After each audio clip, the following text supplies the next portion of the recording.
The Electric State is the new Netflix movie directed by the Russo brothers based on the graphic novel by the same name.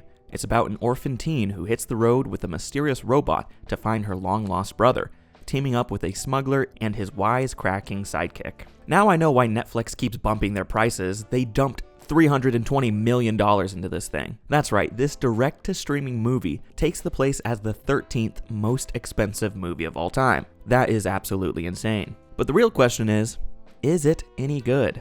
Not really. I don't think it's as bad as everyone is making it out to be, as there's some fun to be had with it and a few redeeming qualities, but as a whole, it doesn't really come together. As for those redeeming qualities, this movie looks really good. I mean, obviously, for that price tag, it should look good. The visual effects are solid, I really enjoyed the unique robot designs, and most of the action is exciting. But unfortunately, this movie is ruined by some bad writing and poor performances. I just did not care for Millie Bobby Brown's character at all. The relationship she has with her brother is supposed to be the emotional core of the movie, but it fails in every regard. The way they wrote these siblings felt so unnatural and forced, which wasn't helped by Millie Bobby Brown's weak performance.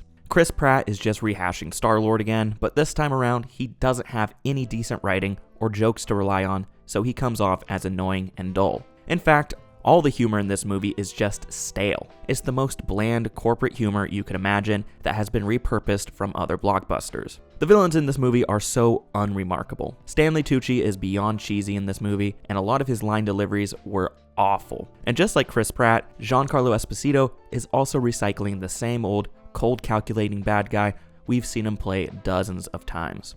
Nothing against these actors, I enjoy a lot of their work, but for many of them, it felt like they were on autopilot for this movie. And the plot is about what you would expect, as you can nearly predict everything that happens down to the scene. At the end, this movie tries to say something about living in the real world and getting off your phone, but this whole theme isn't fully developed, and it comes off as very hackneyed. This movie is a fine watch if you're bored and need to kill 2 hours, but I wouldn't go out of your way to see it. There's just not much substance here. You're better off just reading the graphic novel instead. So in conclusion, there's one word that best describes The Electric State: recycled. It is just taking things you've seen in other movies, slapping a new coat of paint on them, and then tries to pass it off as something new. Whether it's plot beats or performances, the movie takes these ideas but makes them worse. Although there's some pretty visuals and interesting production design, it's not enough to save this film from being extremely dull and forgettable. It's absolutely insane that Netflix dumped over $300 million